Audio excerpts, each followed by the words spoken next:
అండి ఈరోజు నేను ఫ్రెంచ్ ఫ్రైస్ తయారు చేస్తున్నానండి. దానికి కావాల్సింది ముందుగా బంగాళదుంపల్ని ఇలా తొక్క తీసేసుకోవాలి. తీసుకున్న తర్వాత ఒక సైజులో కట్ చేసుకుంటే వాటర్లో వేయాలి. చూపిస్తాను. ఒక బౌల్లో వాటర్ తీసుకోవాలి. అందులో కొద్దిగా సాల్ట్ వేసుకోవాలి. సాల్ట్ వేసుకుంటే సైజు కట్ చేసుకుందాం.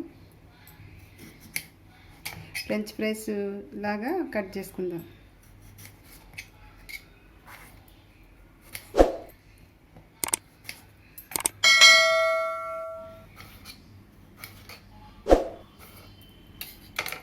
ఇలా పీసుల కింద కట్ చేసుకోవాలి. చేసుకున్నాక సాల్ట్ వేసి పెట్టిన వాటర్లో ఒకసారి వేసి బౌల్లో వాటర్ వేసుకోవాలి.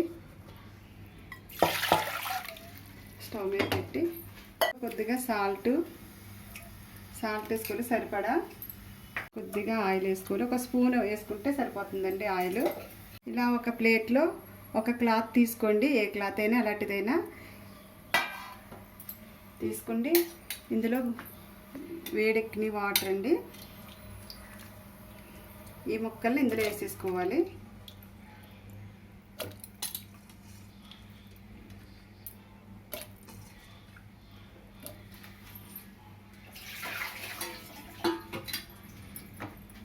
అవి కొంచెం మెత్తబడకుండా చిమ్మడకుండా ఉండేలాగా పదునుగా తీయాలి. దుంప ఉడికిందండి. ఈ పదుల్లో మనం ఆఫ్ చేసేయాలి.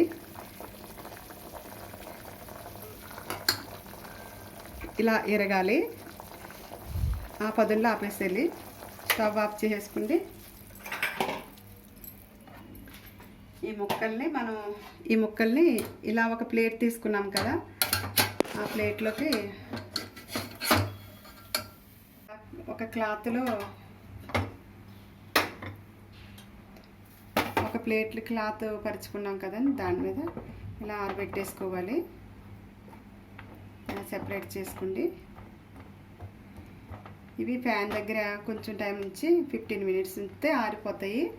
ఆరిన తర్వాత మనం జిప్పర్ లాంటి దాంట్లో కానీ ఫ్రిడ్జ్లో పెట్టుకొని స్టోర్ చేసుకోవచ్చు. A few moments later. ముక్కలు ఆరినాయండి. ఇలా ముక్కలు ఆరితే మనకు ఆయిల్లో డీప్ ఫ్రై చేసుకునేటప్పుడు చిటపట్లు ఆడకుండా ఉంటాయి. ఎక్కువ రోజులు నిల్వ ఉంటాయి. ఇవి మనం స్టోర్ చేసుకుంటాకి కూడా బాగుంటాయి. చెక్ చేసుకోవడానికి ఒక పీస్ ఇస్తాం.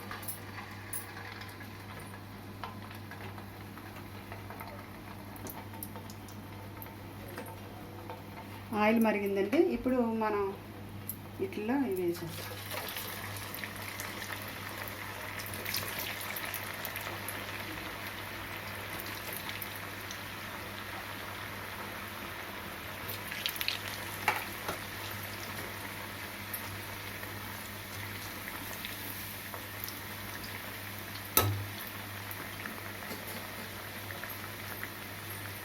పరుచుకుందామని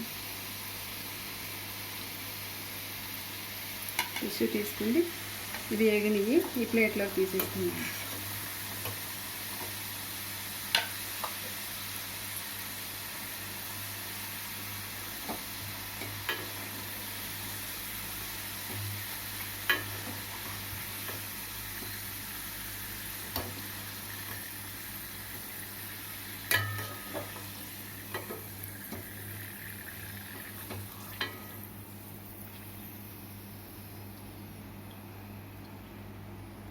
ఆయిల్ కిందకి వెళ్ళేంత వరకు చూసి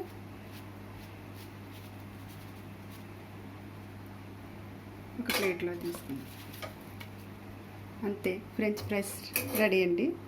ఇది సాస్తో ఏమైనా తీసుకొచ్చి ఇందు మీద కొంచెం సాల్ట్ చల్లుతాను. ఇలా రెడీ అయిన ఫ్రెంచ్ ఫ్రైస్ మీద కొద్దిగా లైట్గా సాల్ట్ ఇలా చల్లాలండి. చల్లి ఆ వేడికి అట్లా పట్టుకుంటుంది వేడి. ఫ్రెంచ్ ఫ్రైస్ రెడీ అండి. టమాటా సాస్తో తింటే చాలా టేస్టీగా ఉంటుంది. ఇలా తీసుకుంటే మీరు కూడా ఒకసారి ట్రై చేయండి.